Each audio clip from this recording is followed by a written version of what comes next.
His Excellency, the Most Honorable Sir Patrick Allen, Governor General, Deputy Prime Minister, Dr. the Honorable Horace Chang, and members of the Cabinet,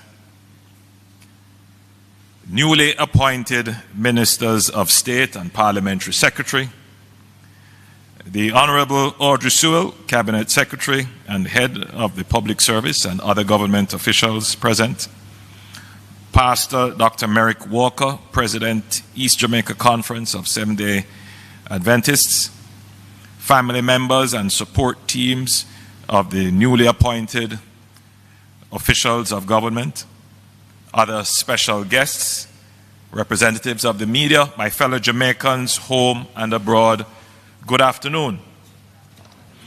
Today marks another important moment in the life of our government and our democracy, when we witness the swearing in of Ministers of State and Parliamentary Secretary who will support the Cabinet of Jamaica.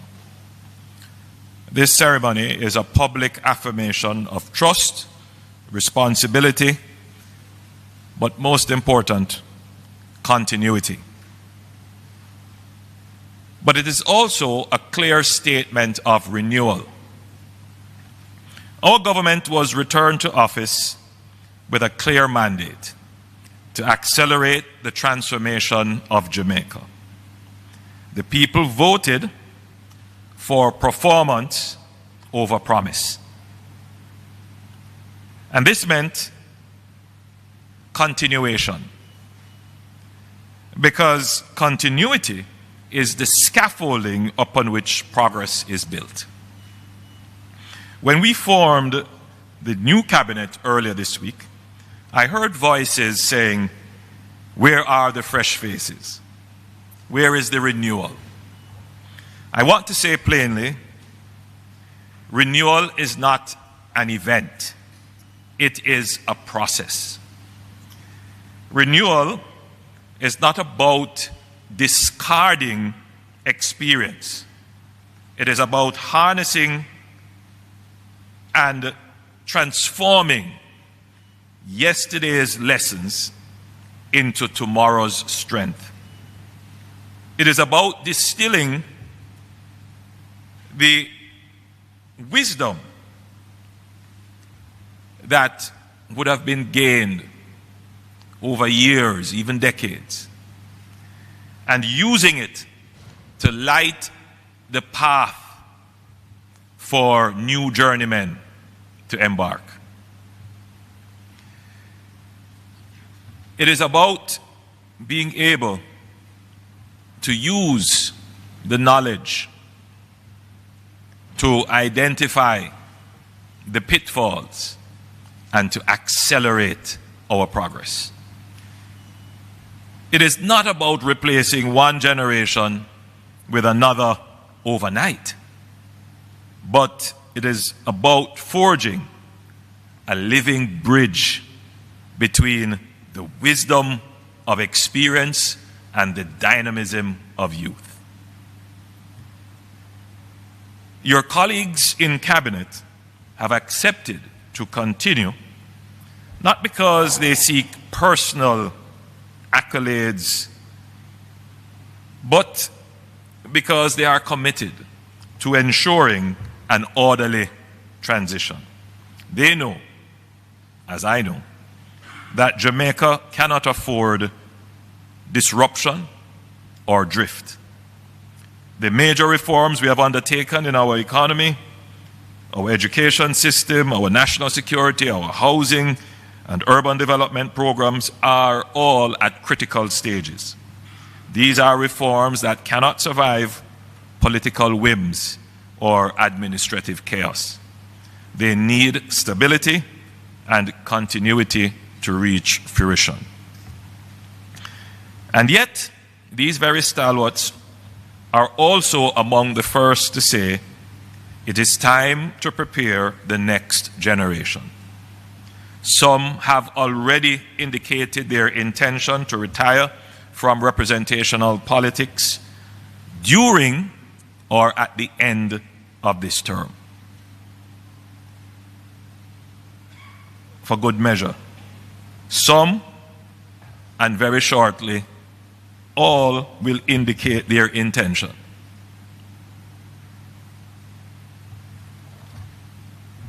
They have committed themselves to using the years ahead not to accumulate titles, but to transfer their hard-won experience, their institutional knowledge, and their discipline to the younger leaders who will come after them. This is the essence of succession, to secure the gains of today by preparing the leadership of tomorrow. And this is where you, as newly appointed ministers of state and parliamentary secretary, enter the story. You have been chosen not by chance, not as token of youth, not as ornaments to your cabinet stalwarts. You have been chosen because you have demonstrated competence, commitment, and capacity. You represent the reservoir of talent that exists in our parliamentary ranks, in our party, and across the Jamaican society. Your appointment is both a recognition of your potential and an investment in Jamaica's future. The ministers with whom you will work have significant experience, and your task is to learn from them, to walk across the bridge of experience and to use the light of wisdom to avoid the pitfalls and accelerate the pace of progress for the people of Jamaica. Observe how they lead, how they think, how they navigate complexity. Ask questions, seek counsel, earn their trust, and while you learn, my script says, do not be passive. Yes, do not be passive, but do not be overly aggressive either. Bring your own energy, your ideas, your grasp of new technologies, and your connection to the aspiration of the younger generation of Jamaicans. Renewal does not mean tearing down the old to build the new. It means grafting new vitality onto strong roots. Ministers of state may sound like a subordinate role, but in practice it is a vital one. The government's agenda is vast, and oftentimes a minister alone is not able to execute it. Your work will often be behind the scenes, chairing groups, pushing projects across the finishing line, meeting with stakeholders, resolving bottlenecks, and the public may not always see you on the nightly news. But they must be able to see your impact, your value in the improved performance of the government. Your success will depend on your diligence, your discipline, and your discretion. I can't overemphasize this word, discretion. Learn the machinery of government, its laws, regulations, financial systems, and oversight framework. And I pause here at oversight framework. Not because you have now been appointed as ministers means that you will not have parliamentary duties. Indeed, in this peculiar formation of the parliamentary majority, ministers of state must participate even more intensely in parliamentary committee affairs and other activities of the parliament.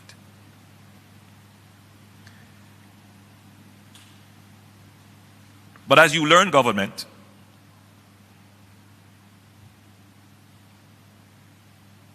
we expect that you will not only gain a deeper understanding of the rules and policies and laws, but we don't want you to use them as obstacles. They are guardrails, yes, but I don't want you to turn them into hurdles. I want you to become problem solvers and not trapped in red tape. I want you to become the spark and not become part of inertia, bureaucratic inertia. Where there is fragmentation, I want you to be the link that pulls the stakeholders and the agencies together. And where there is delay, be the hand that drives execution forward. Never forget that you are custodians of public trust. The authority you exercise, it's not yours. It's not yours innately. It is exercised on behalf of the public. It belongs to the public. And you have the privilege of exercising it on behalf of the public. Every decision you make, every document you sign, every program you launch must be guided by the highest standard of integrity. Do not be seduced by the trappings of office. And that is written there deliberately, not just for the ministers of state newly appointed, but for the entire executive. Sometimes we get seduced by titles and vehicles, and by now those things, the novelty of those things should have worn off. And the focus should really be on the achievements, what we can achieve for the people. Reputation is what endures. So guard yours fiercely, because it is the foundation upon which your leadership will be built. As you begin this journey, I want to charge you with 3 imperatives. First, be students of your ministries. As I've said before, learn government. But also be students of your country. Do not confine your perspective to the narrow borders of your portfolio. Understand how your work contributes to the larger mission of building a safe, prosperous, and just Jamaica. Study our history, our economy, our culture, and our constitution.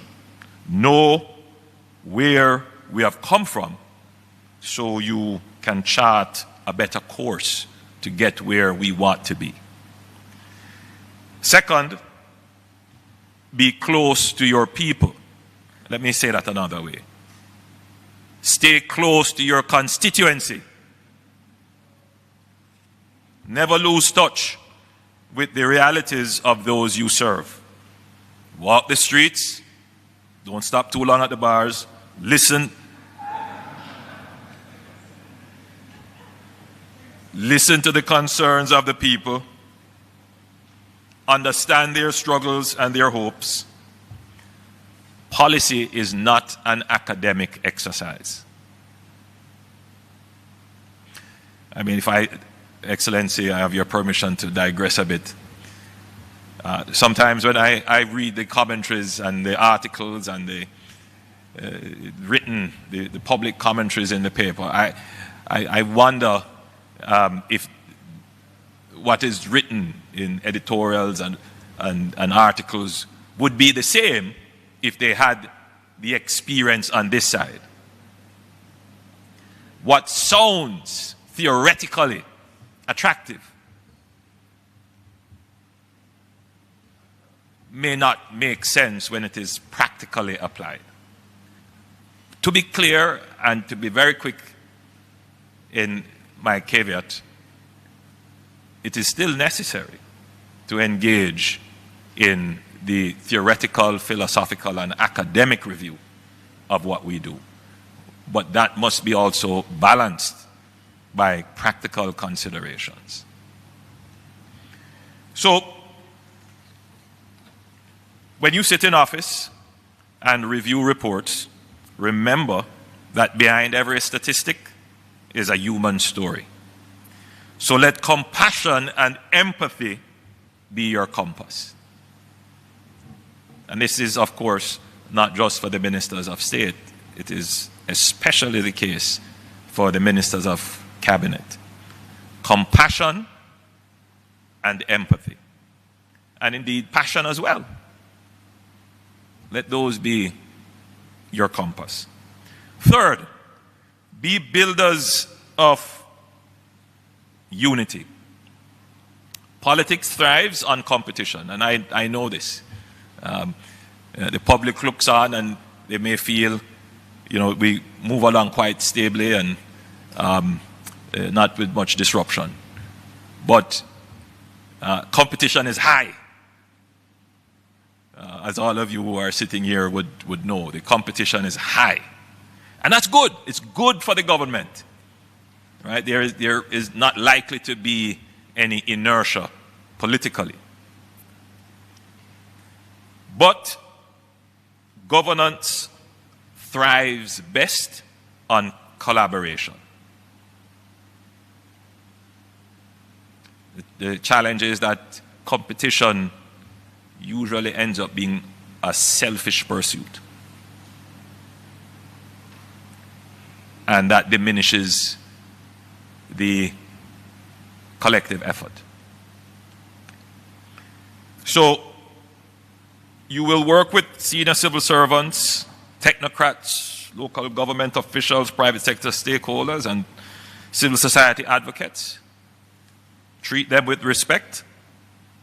Build bridges, not walls. Do not see dissent as an attack. There is no obligation for anyone to agree with you, even if you're right.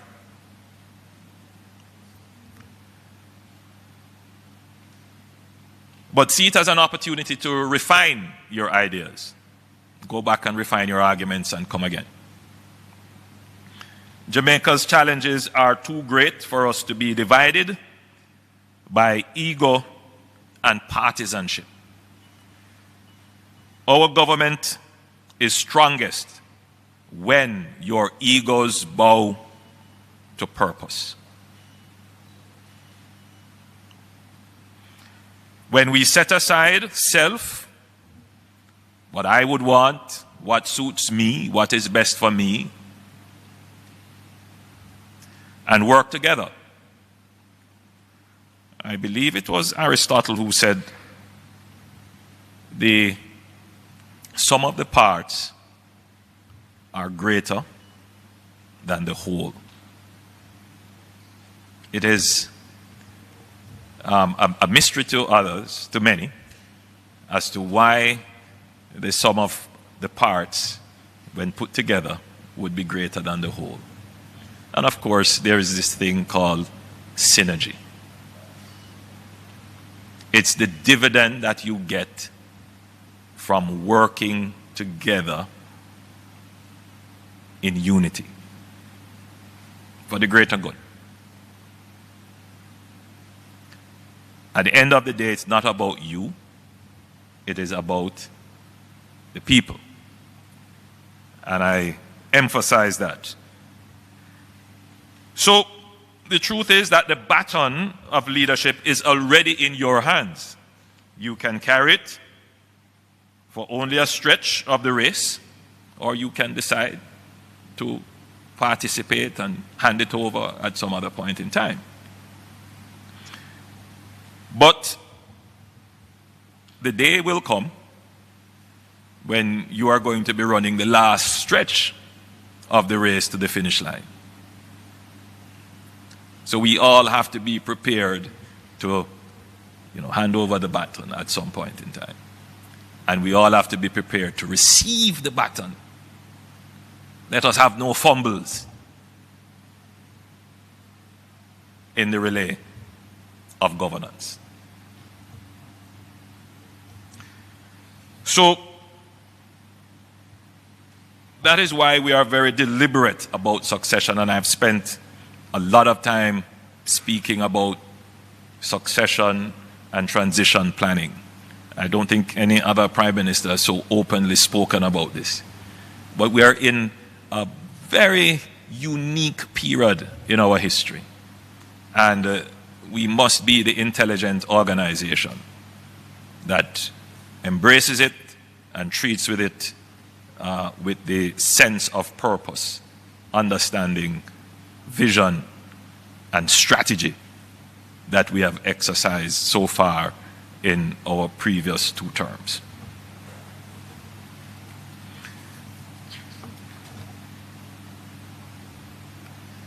Now, the task will not be easy, of course. Public life demands sacrifice. It will test your patience, your character, and at times even your spirit. But it is also the greatest honor to serve the people of Jamaica, to shape the destiny of this land we love. Do it with humility, do it with courage, do it with the consciousness that history is watching and that future generations will reap and benefit from what we sow now. So in closing, today you took the oath of office, joining a distinguished line of Jamaicans who have stepped forward to serve. Some were household names, others worked in quiet obscurity, but all contributed to the grand project of nation building. Now it's your turn. This government is not just about managing the present, it is about preparing the future. And you, our new ministers of state and parliamentary secretary, are that future in the making. I congratulate you, I welcome you, and I look forward to the impact you will make as together we continue to work towards building a stronger, more united, more prosperous, fairer, peaceful, more productive Jamaica, land we love. May God bless you and God bless Jamaica.